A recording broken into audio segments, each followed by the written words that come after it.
C'est toi qui nous as délivrés de la puissance des ténèbres et qui nous as transportés dans le royaume de ton Fils, à qui nous avons le pardon des péchés. Nous venons t'adorer ce matin, notre seul espoir.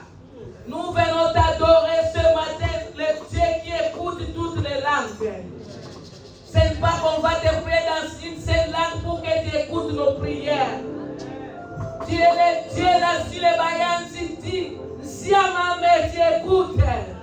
Oh, tu es le Dieu là si les Baswahili dit, oh, Mungu ni mwema, Mungu wa ushindi, Mungu wa uzima, Mungu wa mapendo, tu écoutes nos prières, tendre Père. Oh, Seigneur, si les balous va dire pendant Jira, oh, si écoute tendre Père. Oh, si à l'ingala nous te disons, sape malamu, atonda bolingo, atonda boboto, azalaka ya milele. Oh, Jésus, to bolingo, to metolingo, to sandolingo, obongina ntembo, obongina lokumu. Oh, Jésus, c'est Nazareth.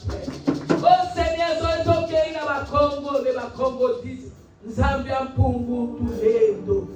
Oh, Seigneur, dans quelle langue que nous allons t'adorer pour que tu écoutes nos adorations, tu écoutes toutes nos langues, Seigneur. Si les Bangwani disent Nsakomba, Nsapanzoni, tu écoutes, oh Éternel Dieu des armées. Qui est comme toi, oh, qui peut faire des merveilles comme toi, qui peut nous aimer comme toi. Seigneur, si nous venons en français, tu es l'unique, tu es le véritable, tu es le nom de la fidélité, tu es la main cachée, tu es le rejeton de ta vie, tu es le seul espoir. Oh Seigneur, qui est comme toi, le Dieu de paix, le Dieu d'amour, le Dieu qui nous console, le consolateur, notre conseiller, tu es unique, il n'y a pas d'autre Dieu en dehors de toi. Si je regarde à gauche, je regarde à droite, je regarde au milieu, je ne vois que toi, Jésus. Si je ne vois que toi, oh, dans ma vie, je ne vois que toi. Dans la vie de mes frères et sœurs, je ne vois que toi. Il n'y a pas d'autre, Seigneur. Il n'y a pas d'autre. Les consolateurs, c'est pas.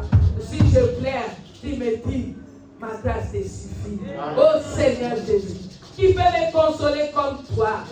Oh, David a dit, même si je traverse dans les vallées de l'ombre et de la mort, je crains bien. Parce que toi qui es là, Jésus-Christ de Nazareth.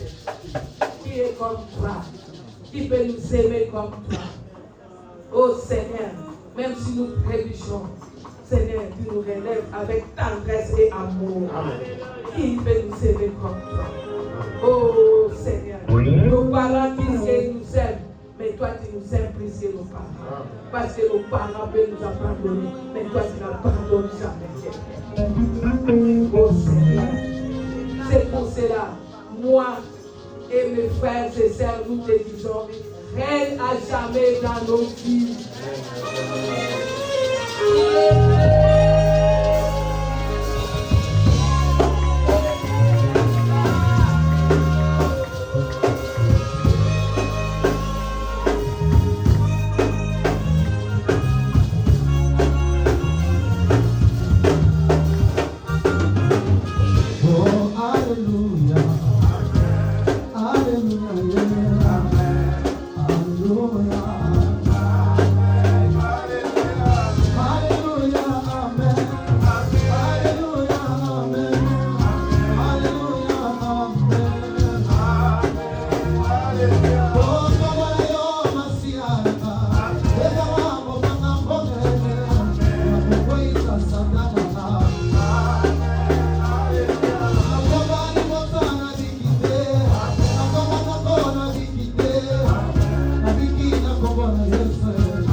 recevoir la parole.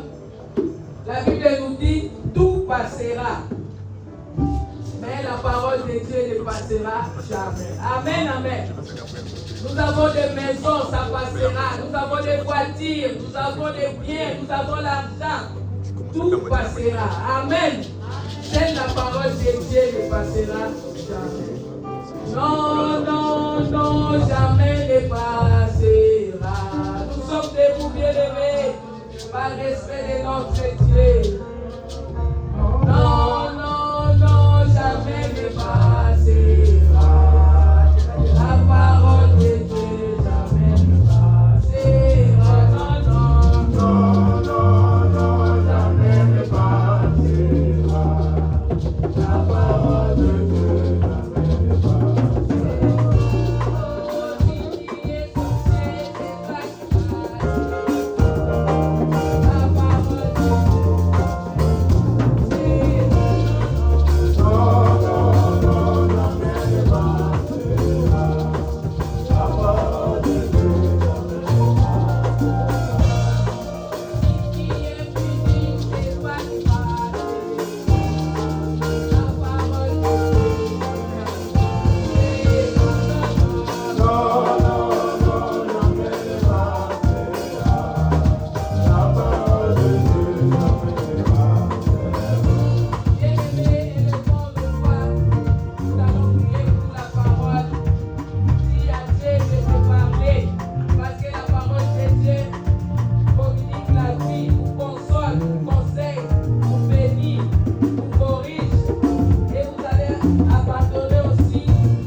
Il a veillé sur nous toute la nuit. C'est lui qui a défendu ta cause. Amen, amen. Amen. Un Dieu bon, un Dieu merveilleux. Et toute la gloire lui revient. Amen. Nous voulons écouter la parole. La personne qui va nous apporter la parole prêche souvent les mercredis. On n'est pas nombreux les mercredis. Et nous qui sommes là, nous sommes bénis par la pensée qui vient de lui, d'elle, parce qu'il s'agit de la personne. Et un serviteur humble, alléluia, qui a la chose de Dieu en lui. Aujourd'hui, c'est son premier dimanche. Et Dieu a permis qu'il soit un canal de bénédiction pour toi et moi. Amen. Amen. J'appelle mon frère Papi Pasteur.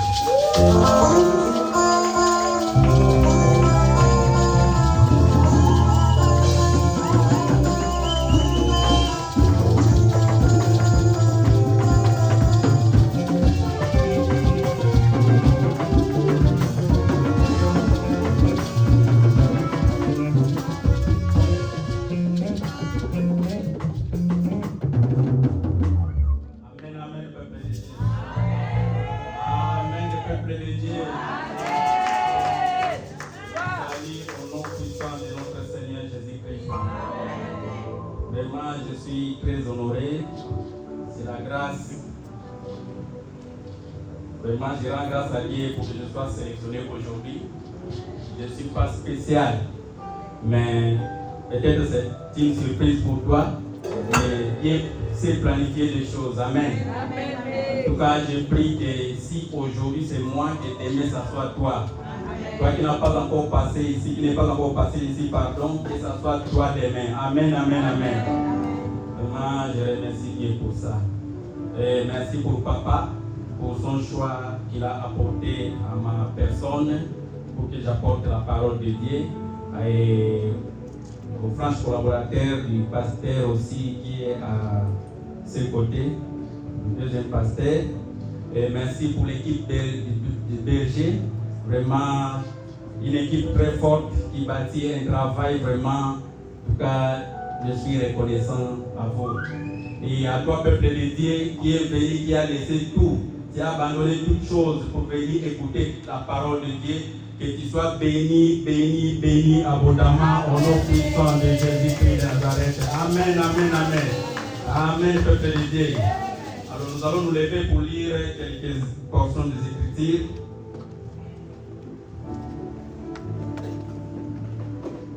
Nous avons 3 petits textes bibliques. Le premier, c'est dans Apocalypse,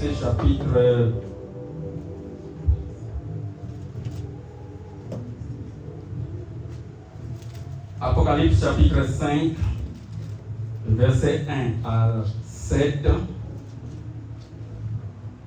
Le deuxième dans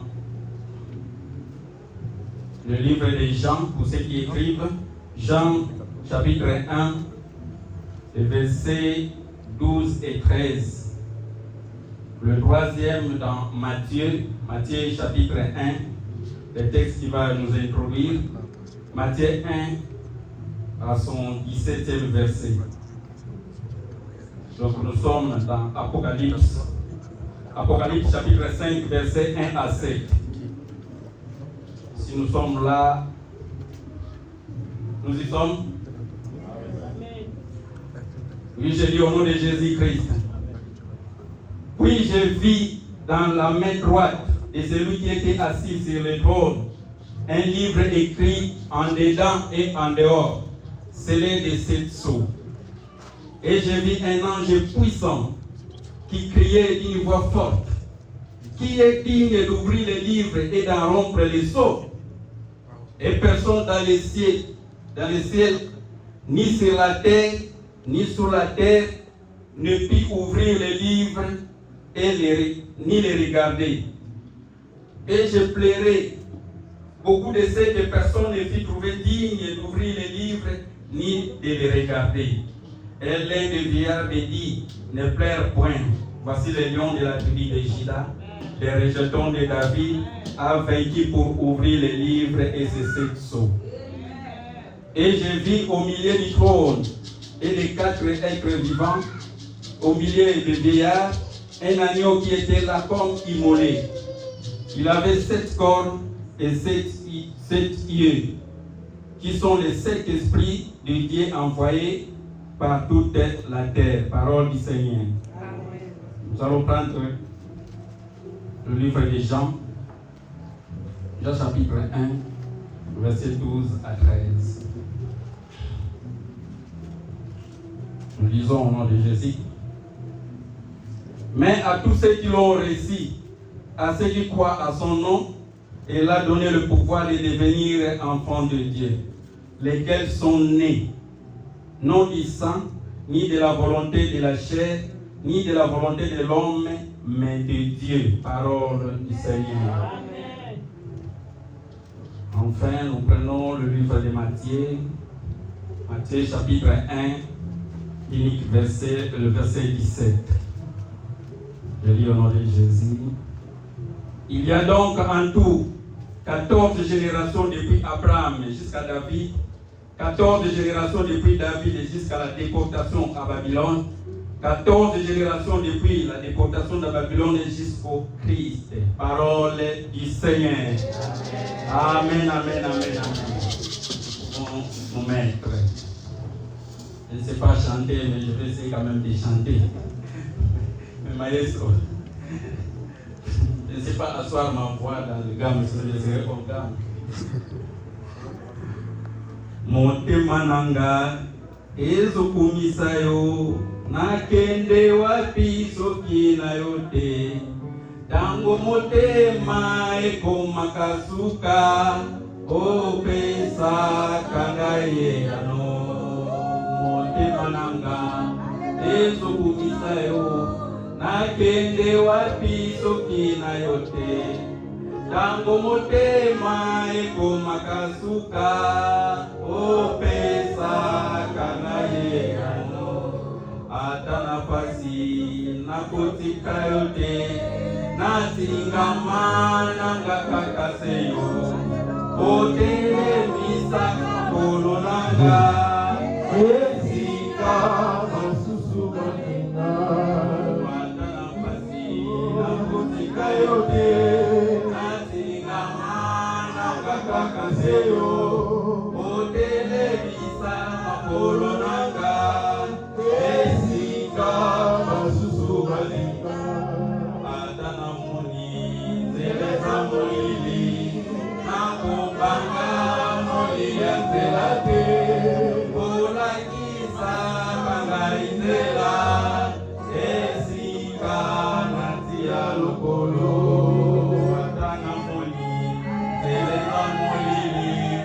Nakubanga moli ya nzela te okakisa kanga nzela esika natia lokolo na mboka nanga yoza kozela lisungeko utepai na yo na mboka nanga tutatoliete yoza nzambe na molingo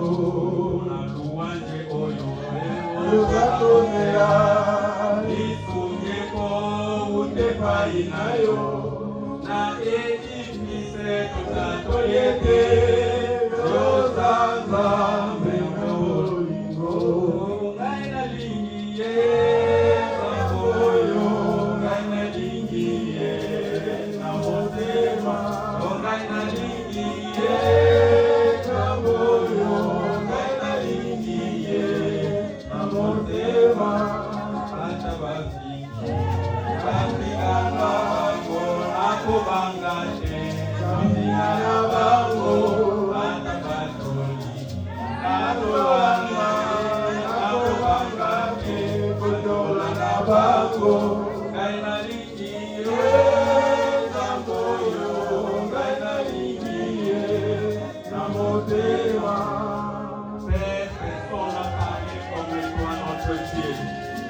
Moïse dit, ne nous laisse pas quitter d'ici si tu ne parles pas avec nous, Seigneur Jésus-Christ.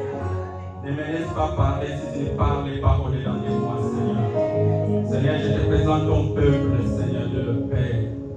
Laisse que, Seigneur, tu leur donnes ce que tu leur as prévu, notre Dieu. Seigneur, l'homme ne vivra pas de pain seulement, mais de toutes paroles qui sont de ta bouche. Père, j'anéantis tout plan diabolique au nom puissant de Jésus. Soit Alpha, Emmanuel et Oméga au nom puissant de Jésus-Christ notre Seigneur. Amen. Amen, amen, le peuple de Dieu.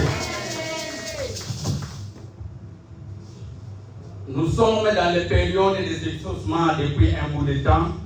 Vraiment, je crois qu'il y a des gens qui vivent déjà les exaucements. Amen, amen. Mais aujourd'hui, je voulais dire à quelqu'un qu'il sera exaucé. Amen. Est-ce quelqu'un qui croit qu'il sera exaucé? Qui croit que tu seras exaucé? La fois passée, j'étais ici, j'ai écouté la prédication de ma vraiment, je me disais, parce que le samedi seulement vous m'avez informé que je devais intervenir aujourd'hui. Mais quand j'étais là, je n'avais encore rien. Je priais au-dedans de moi et je voyais comment est-ce que maman Tété nous soulevait, nous sommes partis en haut.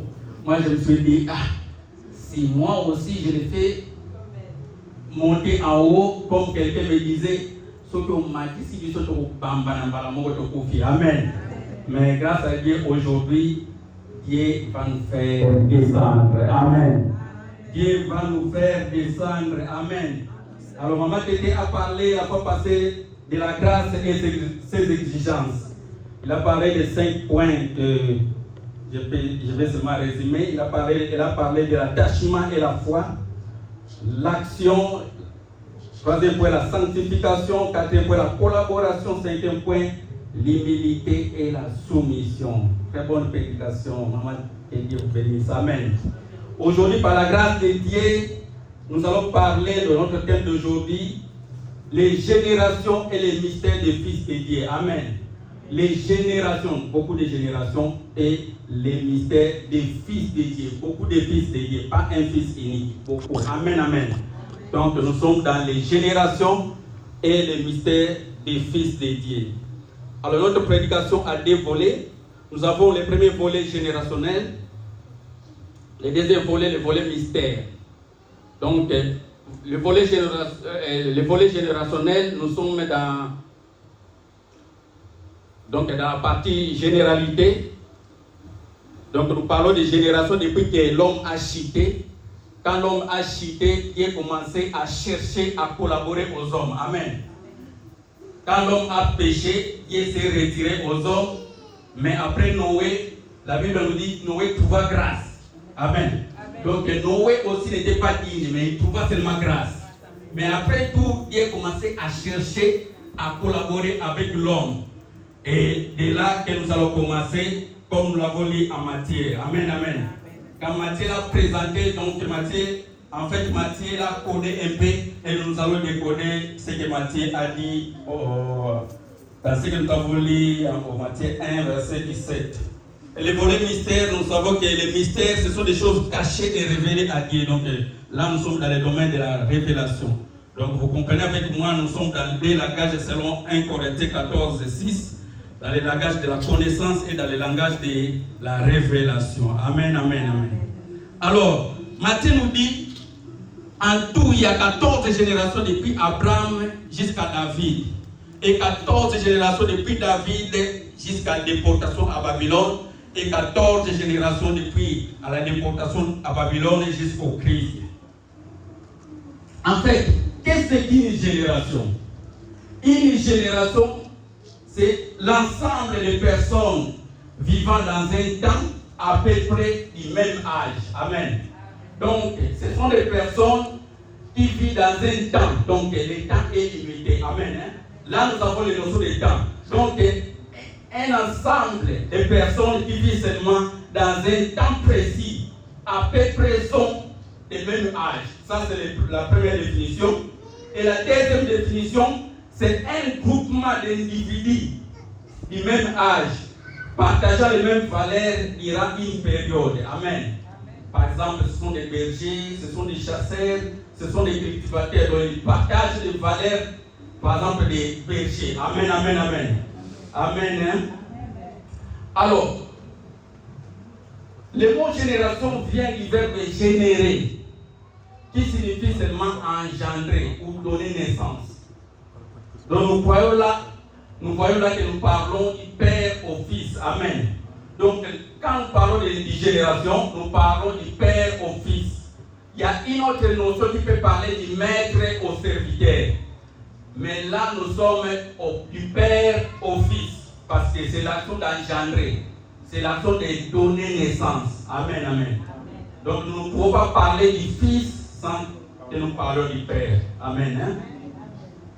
Or, Dieu était Dieu des générations.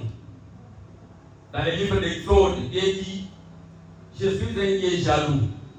Je peux punir jusqu'à 3e et 4e génération et je peux faire miséricorde jusqu'à 1000e génération.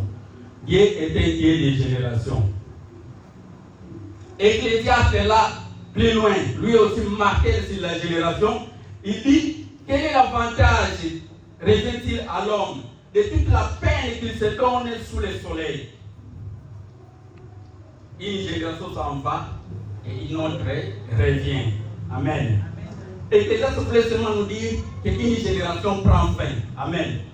Une génération commence et elle prend aussi fin. Amen, amen. J'ai dit au peuple de Dieu que cette génération prendra fin. Amen. On ne continue pas de dire abandonne les péchés. Abandonne les péchés, abandonne les péchés. Parce que ça, c'est une génération qui prendra fin. Amen, amen, amen. Amen, le peuple de Dieu. Donc, une génération prend toujours fin.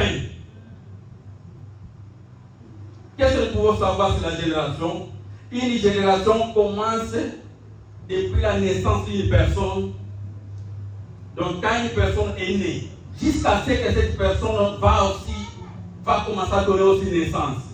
Tous ceux qui sont nés dans cette période, c'est ça qu'on appelle une génération. Donc, quand par exemple Isaac est né, jusqu'à ce que Isaac aussi a donné naissance à Ésaü et Jacob. Donc, tous ceux qui sont nés depuis Isaac jusqu'à la naissance d'Ésaü, tout ça c'est une génération. Donc, nous comprenons dans le temps d'Abraham, une génération pour un siècle. On peut seulement voir une ou deux générations par siècle. Et dans notre temps, donc si peut-être aujourd'hui les gens mettent au monde un peu plus rapidement, à 20 ans, une personne peut déjà mettre au monde. Donc nous comprenons que si à 20 ans, les personnes commencent à mettre au monde, donc dans un siècle, nous avons à peu près 5 générations en 100 ans. Amen, amen. Alors, comment nous pouvons reconnaître que ça, c'est une génération? On peut simplement déterminer que cette génération a commencé par là et elle a terminé par là. Comment est-ce que nous pouvons reconnaître que ça, c'est une génération? Donc, les caractéristiques d'une génération. Une génération est caractérisée premièrement par son histoire. Amen. Donc, l'histoire de cette génération, c'est ça qui nous détermine de détecter que ça, c'est une génération. L'histoire, en lingala, on dit Basango. Basango, les échos qu'ils ont laissés. Amen. L'histoire qu'ils ont fait, l'impact qu'ils ont créé. Par exemple, quand on parle de la fournaise ardente, on voit directement la génération de Shadrach, Meshach, Abednego. Quand on parle de Goliath, on voit directement la génération de David. Amen. Donc c'est ça qui nous fait comprendre que ça, c'est une génération. Amen. Les mouvements qu'ils ont faits. Quels sont les mouvements qu'ils ont faits? Comment est-ce qu'ils se sont déplacés? Par exemple, quand on voit le peuple d'Israël, où on parle de 40 ans dans le désert, on voit directement le peuple d'Israël. On peut voir Moïse là-dedans, on peut voir Josué. Amen, amen, amen. Donc c'est ça, les caractéristiques. La deuxième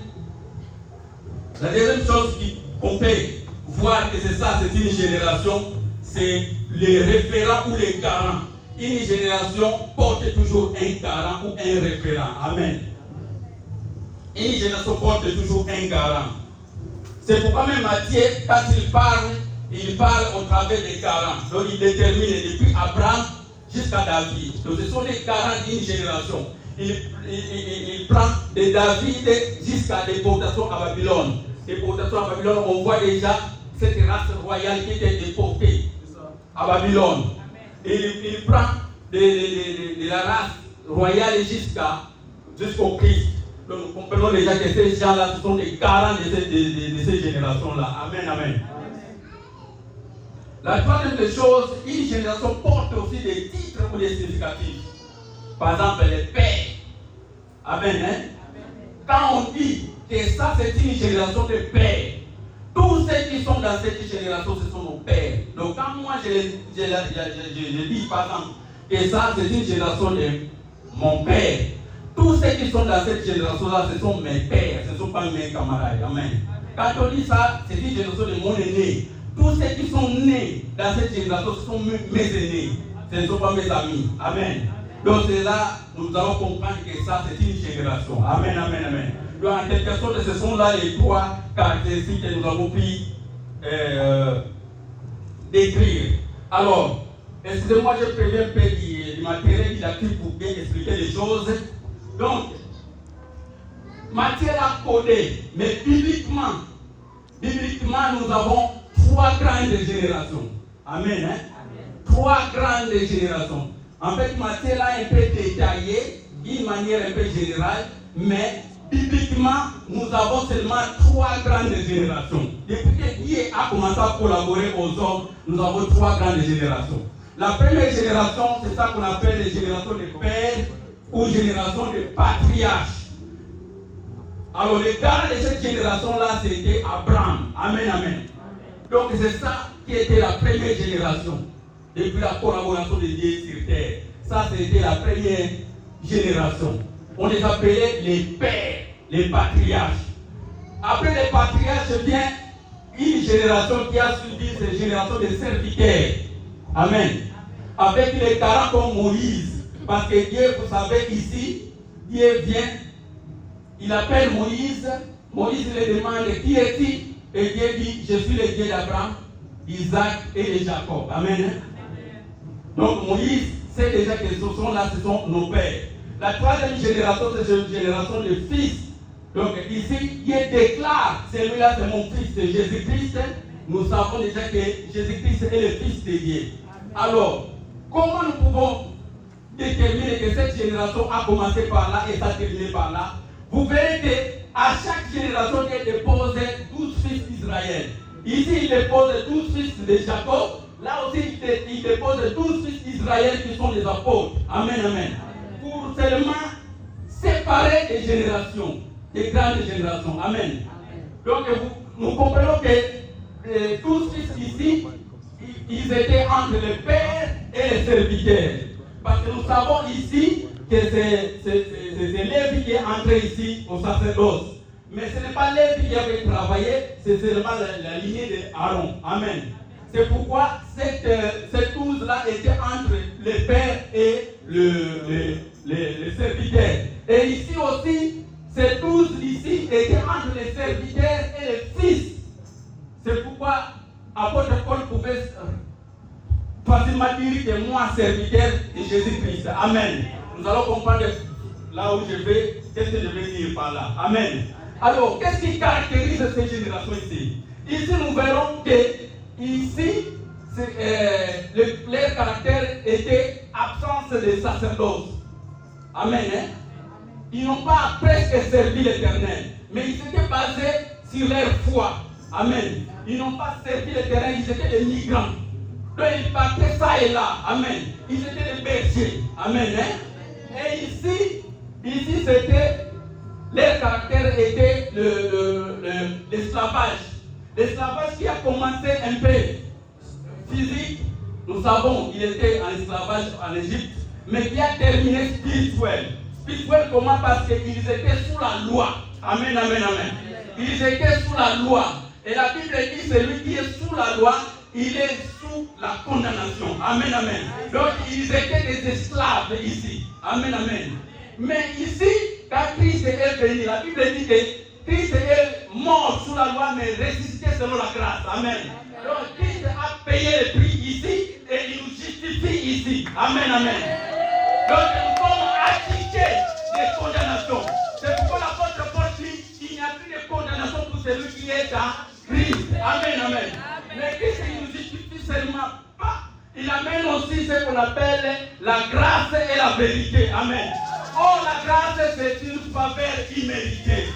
Et nous voyons que là où il y a la grâce, il y a simplement l'exaucement. Amen. Parce que nous sommes favorisés. Amen, amen. La grâce apporte l'exaucement.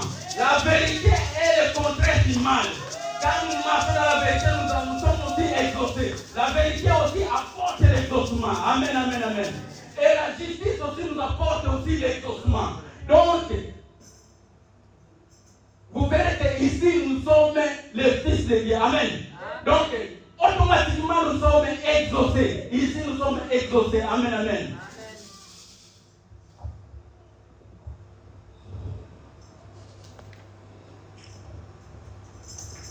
Amen, amen, peuple de Dieu. Est-ce que vous comprenez ce que je dis? Amen. Donc, ici, Christ paye le prix. Lorsqu'il a payé le prix, il nous justifie. La Bible dit, ce qu'il a payé d'avance, ce qu'il a connu d'avance, il les a prédestinés. Et ce qu'il a prédestinés, il les a appelés. Ce qu'il a payé, il les a justifiés. Je prie et je décrète que tu sois vraiment exaucé. Amen, amen. Que tu sois exaucé au nom puissant de Jésus-Christ. Que tu sois exaucé au nom puissant de Jésus-Christ, notre Seigneur. Amen, amen, amen. Alors, quelque chose que je veux dire concernant les générations. Ça, je vais m'adresser à l'Église. En ce qui concerne les générations, nous sommes l'Église de Dieu. Amen. En ce qui concerne les générations, si Dieu s'intéresse plus à la jeunesse, faisons attention. Amen. L'intercession, il faut noter ces choses et la bergerie, il faut retenir. Si Dieu s'intéresse plus à la jeunesse, faisons très attention. Parce que ça s'est passé lors des enfants d'Israël, dans le désert. Amen. Hein? Lorsque Dieu s'intéressait plus à la jeunesse, les adultes avaient désobéi. Amen. Quand Dieu s'intéresse à la jeunesse, il veut éliminer seulement la génération avant. Amen. Lorsque Dieu s'intéresse à la jeunesse, soit nous avons désobéi, soit que la génération a vieilli. Amen. Donc, lorsque nous avons beaucoup de messages de la jeunesse, nous pouvons même déclencher un gène de prière. Donc, faisons très attention en cela. Amen, amen, amen. Concernant aussi la jeunesse, concernant la génération, ça je vais m'adresser aux parents. Un vrai père investit toujours au fils. Amen. Hein? Un vrai père investit au fils. Pourquoi? Quand le père investit au fils, il étend son espace. Amen. Hein? Quand le père investit au fils, il étend son espace. Je parle de nos pères spirituels. Si, par exemple, aujourd'hui, moi je sors, je vais ailleurs, peut-être en Chine, et le berger va en Amérique, et l'autre aussi va peut-être en Afrique. Par exemple, papa, il est tellement connu ici, amen. Hein? Il est tellement connu. Mais quand moi je suis fils, je suis quelque part, je vais le faire appeler, je vais viens ici, viens nous prêcher. Et quand il va venir, moi je vais le présenter que Père, c'est mon papa. L'église, voici mon Père qui a investi sur moi. Amen. Hein? Amen. La Bible dit, même la nature ne vous enseigne-t-elle pas. On connaît le Père, par exemple, de Mbappé. Amen. Lorsque le Père de Mbappé a investi en Mbappé, nous tous nous avons connu le Père de Mbappé. Et Dieu aussi, c'est ça la vision de Dieu sur la génération. Lorsque Dieu travaillait seul, il était seulement connu d'Israël. Quand Dieu a investi au Fils, nous avons connu. Et nous connaissons que le Père par le Fils. Amen. Nous connaissons seulement le Père par le Fils. Il dit, celui qui m'a connu a connu qui? Le Père. Amen. Donc un vrai Père, il faut investir au Fils. Amen, amen. Donc je voulais dire, avec tout le respect, papa, ce que vous ne faites pas une chose en vain. Amen. Ce que vous ne faites pas une chose en vain. Vous nous formez. Et un jour, ça va vous payer. Amen, amen, amen. Donc ici, si sauf vos fichiers au Bocaniamo, vous savez que vous parlez à nous autres. Mais si vous nous laissez ici, vous nous formez. Amen. Aujourd'hui, peut-être que nous sommes un peu ça, mais demain, nous allons évoluer. Amen, amen. Donc c'est ça un peu le message que je voulais dire au Père. Amen, amen, amen. Amen, amen, amen. Donc je veux vite vous voler à notre deuxième partie.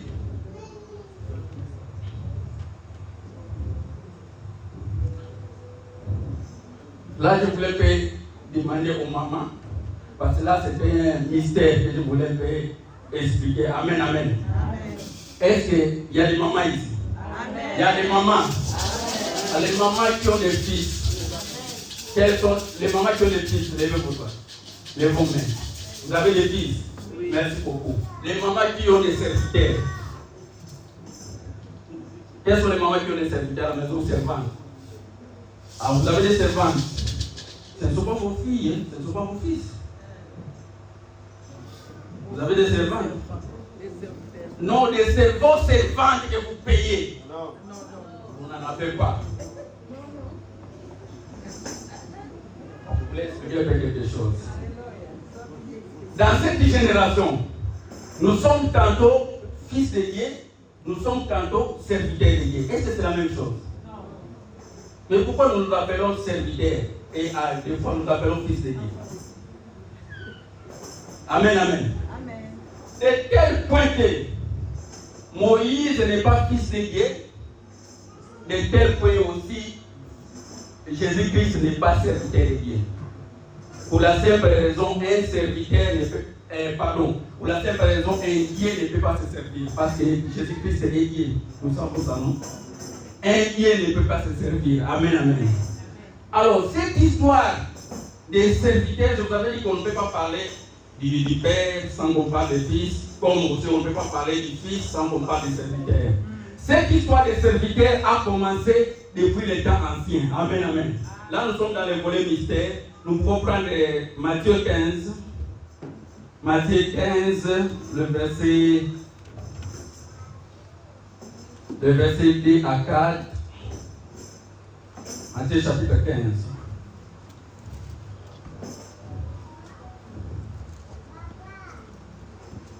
Le verset 2 à 4, seulement je lis rapidement. Abraham répondit, Seigneur l'Éternel, que me donneras-tu? Je m'en vais sans enfant. Et l'héritier de ma maison, c'est Eliezer de Damas. Genèse. Oui, Genèse 15. Genèse 15, chapitre 2 à 4. Abraham répondit, Seigneur l'Éternel, que me donneras-tu? Je m'en vais sans enfant. Et l'héritier de ma maison, c'est Eliezer de Damas. Et Abraham dit, voici tu ne m'as pas donné de postérité, et celui qui est né dans ma maison sera mon héritier. Alors la parole de l'Éternel lui fut adressée ainsi. Ce n'est pas lui qui sera ton héritier, mais c'est lui qui sortira de tes entrailles qui sera l'héritier. En fait, là, il s'agit de quoi? Abraham, il était béni de Dieu. Amen. Hein? Il était béni de Dieu. Mais quand il a grandi, et il commence à avoir des inquiétudes parce qu'il n'a pas d'enfant. Mais il avait de serviteurs dans la maison. Amen. Et là, Abraham se plaint à Dieu que non, tu ne m'as pas donné jusque-là enfant et pourtant tu m'as béni. Amen. Alors c'est lui qui sera l'héritier. Je crois que c'est Eliezer qui est né dans ma maison, mon serviteur. Et Dieu dit non, ce n'est pas Eliezer, mais c'est lui qui sortira de tous entrailles. Cela veut dire ton fils. Amen. Qu'est-ce que je voulais dire par là? On ne donne pas l'héritage à un serviteur, mais on donne l'héritage à un fils. Amen. Alors cette histoire a commencé par là, mais nous allons bien comprendre plus loin que nous avons lu dans l'Apocalypse. Il était question de quoi? Jean était invité en esprit dans le ciel. Jean était invité par l'esprit dans le ciel. Et là, au ciel, Jean a rencontré des anges. Lorsqu'il voyait un trône. Amen. Hein? Suivez bien ça, c'était une partie mystère.